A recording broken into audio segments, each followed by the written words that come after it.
La mère, elle parle plus à sa fille parce qu'elle veut porter le hijab.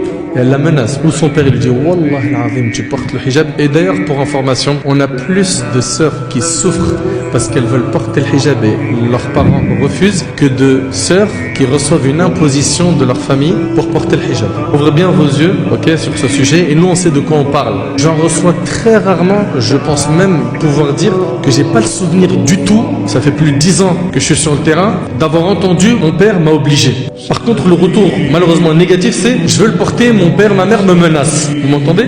Ça, c'est un problème. Ou bien le frère, il se retrouve à être mis en quarantaine par ses parents depuis qu'il a la sunna extérieure, qu'il étudie la religion, qu'il fréquente un peu plus la mosquée. Tout de suite, on lui tombe dessus. Des procès d'intention, on l'attaque, on essaie de le faire faiblir, on le menace, etc., etc. Mes chers frères, mes chères sœurs, encaisser, ça fait partie de la vie du croyant, d'avoir des épreuves. Encaisser et ne réagissez jamais à chaud. Souvent, le petit jeune, il vient de rentrer dans le dîn, il reçoit une attaque, deux attaques, et après, il en peut plus, il craque, hop, il veut se débattre, et il va dire une parole hyper grave à son père ou à sa mère. Tu t'es loupé.